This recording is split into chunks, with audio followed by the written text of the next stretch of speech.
da população americana as ações de Trump? Claramente. Claramente é uma resposta, Fabíola. Se a administração Trump 2 fosse um filme, poderia se chamar Querida, encolhi minha popularidade. Até a Melania, que não parece dar muita bola para os desatinos do marido, já há de ter farejado o cheiro de queimado, né? A América ainda não ficou grande como prometido, mas o Trump já começou a encolher. E desde que ele retornou à Casa Branca, as pesquisas registram uma gradativa queda na aprovação do seu desempenho, enquanto a reprovação crescia também gradativamente. Em menos de 2 meses, as duas linhas se aproximaram. Houve um levantamento feito por um agregador de pesquisa mostra que o jacaré abriu a boca, né? E a taxa de desaprovação, 48,1%, já ultrapassou a de aprovação, que está em 47,9%.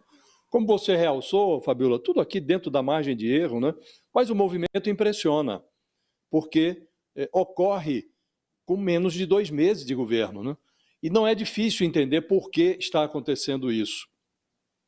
Houve uma pesquisa no início desse mês de março, divulgada pela agência Reuters, que mostrou que a economia e o custo de vida estão ali no topo do ranking das preocupações dos americanos.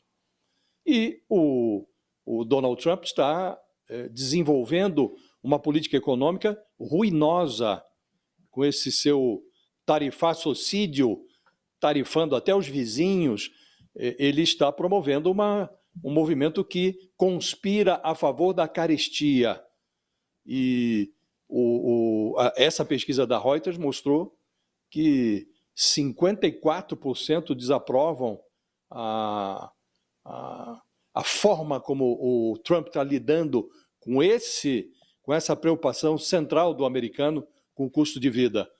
Então, 54% olham para o presidente com o pé atrás. Onde isso vai dar? Né? E 51%, portanto, a maioria dos americanos, também olham para essa política de comércio internacional do Trump com um ar de desconfiança.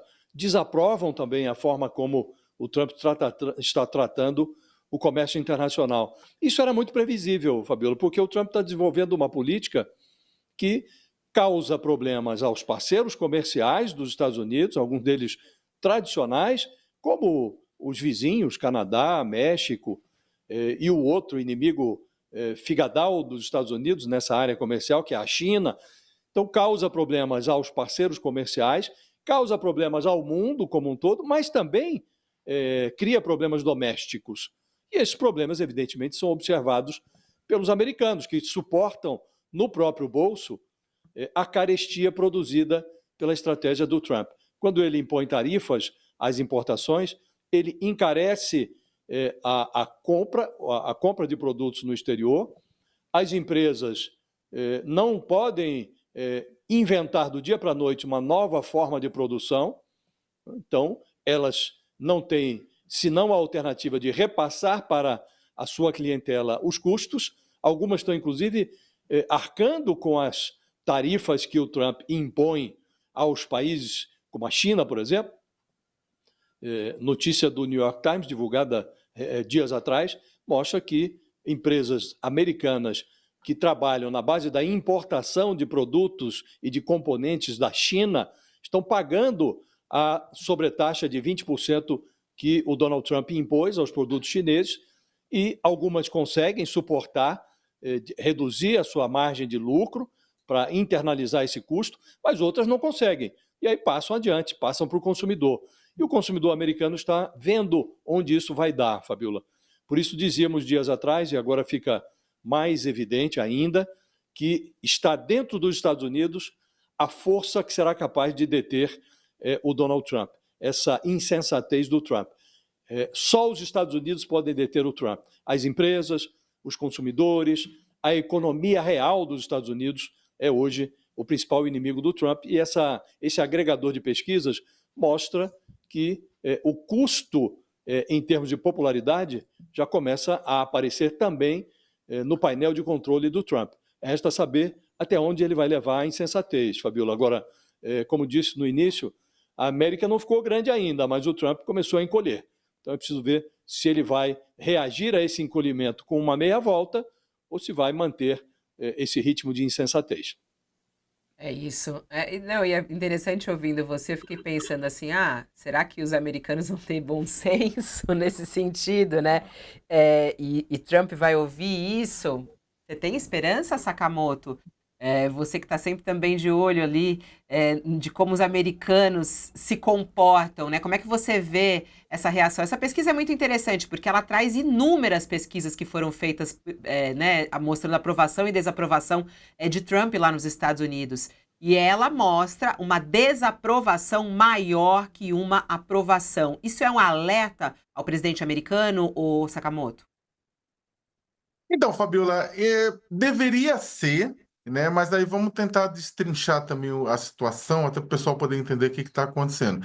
Quem fez essa agregação, né? Quem pegou as 200 pesquisas, né? E sempre faz isso, quem acompanha o trabalho do Nate Silver, que é um dos principais estatísticos norte-americanos, da onde saiu essas informações, sabe que ele, inclusive, ele pondera bastante, né? Ele coloca que, olha, isso não é uma mudança radical, né? A gente está a chamada taxa de aprovação líquida, que é pegar a aprovação, diminuir pela desaprovação do Trump, nesse caso está em 0,2%, né? Teve uma mudança, ele mesmo falou, não é uma mudança dramática, né? Mas é a primeira vez que o Trump tem essa média de aprovação líquida negativa, ou seja, mais gente dizendo que está discordando, né, desaprovando o governo dele do que o contrário, ou seja, não é o fim dos tempos, é preciso ainda saber o que vai acontecer no médio prazo, precisa acompanhar, né, esse pacote de pesquisa para saber se é uma tendência ou não. Né? É importante que se diga isso. Em segundo lugar, é claro, tem muita gente, principalmente na área econômica, extremamente insatisfeita com o Trump, né, por conta desse vai e vem, por conta das tarifas, né, por conta desse clima de instabilidade que ele joga no mercado. O próprio, você vai pegar os dados de Wall Street na Bolsa, os ganhos pós-eleição, que muita gente achava, olha, ele vai desregulamentar a economia, ele vai fazer isso, vai fazer aquilo, que beneficia grandes empresas, não beneficia necessariamente trabalhadores, mas beneficia grandes empresas. As empresas ficaram felizes, o Wall Street, que é o mercado de ações dos Estados Unidos, ficou feliz, houve ganhos depois do 5 de novembro de 2023, de 24, porém, esses ganhos se perderam, praticamente se perderam por conta exatamente desse comportamento de Donald Trump, que ao impor tarifas, né, de importação, ao contrário do que algumas pessoas que não sabem matemática dizem, que o pessoal fala, não, está impondo, é o problema dos outros países. Imagina, aumenta o custo de importação nos Estados Unidos dos produtos, aumenta a inflação, aumenta o custo de vida, dificulta a vida, e já está tendo indicador, né, aqui e ali, de que está tendo esse aumento inflacionário para uma população que votou em massa em Trump em 2024, em massa não, mas a maioria da população votou nele em 2024, por conta, em parte, da inflação e da incapacidade do governo Biden e Kamala Harris de reduzir os custos de vida, né? Esse aumento do custo de vida, essa inflação que já está apontando para cima da meta de uma forma até consistente, acaba, na verdade, atrapalhando a popularidade dele. Por outro lado, e por isso que eu falo que tem que tomar cuidado para a gente esperar um pouco, né? Para tentar entender para onde essas tendências estão indo ou não, porque é o seguinte, se por um lado a população está insatisfeita com a forma como ele está conduzindo a economia, que cá entre nós, nos Estados Unidos é o que importa realmente, por outro lado, ele está tendo apoio quando as pesquisas são estratificadas com relação à expulsão de imigrantes, né? Expulsão de imigrantes e a redução do tamanho do Estado americano. Ora, pera lá, mas a redução do tamanho do Estado americano não causa impacto para a prestação de serviços, mas a questão dos migrantes, né, de você expulsar migrantes sem documento, não aumenta o custo da mão de obra, porque mão de obra barata normalmente vem de imigrantes que fazem serviços que o próprio norte-americano não quer fazer. Isso não gera também impacto econômico? Gera. Essas medidas, né, como a redução da demissão em massa de pessoas sem ter muito critério, que é o que o Elon Musk está fazendo, né? E mais essa questão da expulsão dos imigrantes também mexe com a economia. Só que olha que interessante, uma parte da população apoia essas medidas e não apoia a parte econômica do Trump.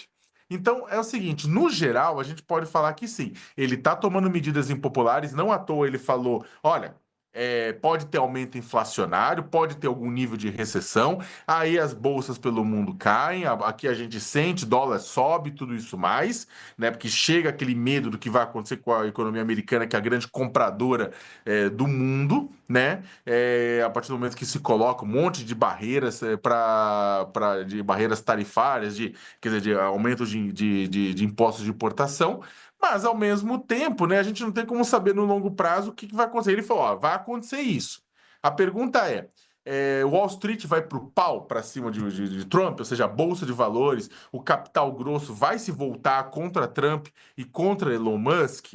Né? Essa é a primeira pergunta. E o principal, eu termino com isso, os trabalhadores e trabalhadoras dos Estados Unidos vão se voltar contra Elon Musk, contra Trump e Musk, desculpa, é que a gente acaba confundindo quem governa o país de fato. Mas vai se voltar contra esse governo por conta da incapacidade de controlar a inflação e, pelo contrário? Na minha opinião, sim. Na minha opinião, no final, eu acho que o Trump tem um problema nas mãos, vai ter daqui a um ano e meio, um ano, quase 2 anos, eleição de meio de mandato para renovar parte do parlamento, e ele pode perder a maioria na Câmara e no Senado, dada a insatisfação do trabalhador médio, que por mais que apoie questões migratórias, por mais que apoie questões de redução do Estado, votou nele para que a gasolina seja baixa, para que o aluguel seja pagável, para que a comida seja barata. É isso, né? Eu acho que. E aí, ô Josias, só antes de a gente falar até sobre essa preocupação em relação à recessão, e o Sakamoto já levantou a bola nesse lado, que é a economia, que é o que realmente pega, né? Só rapidamente um paralelo em relação ao Brasil, pelo que a gente vê, por exemplo, né? Quando Lula foi eleito com aquela diferença muito pequena em relação a Bolsonaro. A aprovação e desaprovação aqui no Brasil, nesse tempo de Lula. Em comparação com o Trump, como é que você vê essa situação também de uma eleição que como a do Trump, né, foi uma eleição também difícil para ele lá. Talvez não tão difícil para Lula, né? Não foi uma eleição simples para o Trump, foi difícil. Ele teve o trabalho dele facilitado pelo Joe Biden, né? O Biden levou a sua candidatura além do conveniente. Ele não tinha condições nem cognitivas para ser candidato, o Biden, e só retirou a candidatura quando sofreu um apagão mental durante um debate. E a Kamala Harris entrou com atraso na campanha e teve um desempenho notável até, se considerarmos o prazo que ela teve para fazer a campanha, para se confrontar com o Trump. Não foi uma eleição simples para o Trump. E a simbologia da eleição está baseada na inflação, na prosperidade. O Joe Biden, embora ele tenha recuperado a economia na fase pós-pandemia, trouxe a inflação para patamares aceitáveis, mas a memória inflacionária ficou na cabeça do cidadão americano. E os preços se estabilizaram em relação a alguns produtos em patamares elevados. E ele pagou um preço por isso, um preço alto. Ele também teve uma política mais concessiva em relação às fronteiras. E o Donald Trump explorou muito isso. Então tem toda uma simbologia na eleição e a inflação está no centro dessa disputa. E o Trump prevaleceu, prometendo acabar com a inflação. Não era nem diminuir, ele disse que acabaria com a inflação. E diante da política que ele adotou, essa política que eu estou chamando de tarifacocídio, ele já levou o Banco Central americano a pisar no freio. Quando o Trump assumiu, o Banco Central estava executando, o Federal Reserve, o Banco Central americano, estava executando uma política de diminuição gradativa da taxa de juros. E o Fed já suspendeu a redução da taxa de juros. Está observando a cena e já informou que, dependendo do desenrolar dos acontecimentos, pode mudar o seu comportamento em relação aos juros. E, evidentemente, as medidas adotadas pelo Trump vão na contramão do que ele havia prometido. Então ele diz, e fez isso, inclusive, numa entrevista que concedeu agora, no domingo, ele foi questionado. Opa, travou. O Josias, ele trava sempre numa imagem, assim, muito chique, você percebe? Ó, ele olhando ali, ó. Falou Uma desse final. emissora da sua estimação. Ô, O Josias, questionou. você travou e voltou agora muito rápido. Vou tentar. Ele saiu agora. Tá tentando. Voltou. Você falava do final de semana. Nesse final de semana foi quando você parou. Nesse final de semana, numa entrevista que ele concedeu a uma emissora da sua estimação, a Fox News, o Trump se absteve de negar, quando questionado sobre a hipótese de ocorrer nos Estados Unidos uma recessão e uma alta da inflação. Ele não negou porque isso é inegável, esse risco está latente, ele está à flor da pele nos Estados Unidos. E ele sabe que não pode negar. E ele fala, tenta desconversar, não, há uma transição, mas nós estamos operando para trazer de volta para os Estados Unidos investimentos que hoje estão no exterior. Então, o americano olha para esta cena e percebe que aquilo que o Trump tinha prometido não é o que está acontecendo. E o americano vive hoje a síndrome do que está por vir. Todo mundo pressente que isso não vai acabar bem. Isso começa a se refletir nas pesquisas, ainda dentro da margem de erro, ainda há uma aprovação residual do Trump, tudo isso não despencou, mas é evidente que o Trump está agora sofrendo, começando a sofrer os efeitos da sua própria política. Então não tem o Partido Democrata, o adversário do Trump, está absolutamente desnorteado, não há uma oposição ferrenha nos Estados Unidos, a única resistência tênue a medidas que o Trump tem adotado vem do judiciário, muito tímida ainda. Então, ele não teve ainda uma força que faça a oposição a ele. Ele está derretendo na sua própria gordura. Então, é evidente que o risco de o Trump perder o rumo é muito grande. E ele está, como disse, errando, ele está sofrendo os efeitos da sua própria política. Né? E ocorre no Brasil algo semelhante, Fabíola, porque também o Lula criou uma expectativa que se frustrou. Né? A economia está aqui, a exemplo do que ocorria com Joe Biden nos Estados Unidos, os indicadores econômicos não são ruins, mas o presidente está sofrendo os efeitos da inflação dos alimentos, que rói o poder de compra do consumidor brasileiro. Então, há essa analogia, de fato, entre o que se passa nos Estados Unidos e o que está ocorrendo no Brasil. E o Lula está atento.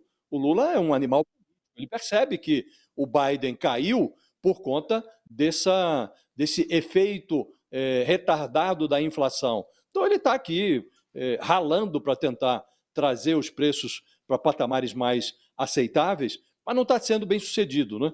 Então, o Lula tem dois anos ainda pela frente, né? Pode reagir, né? Mas efetivamente o que ocorre nos Estados Unidos é uma inversão, é quase como um estelionato eleitoral. O Trump prometeu algo e ele está operando para entregar o oposto do que ele havia prometido. Isso, evidentemente, vai ter um efeito. E você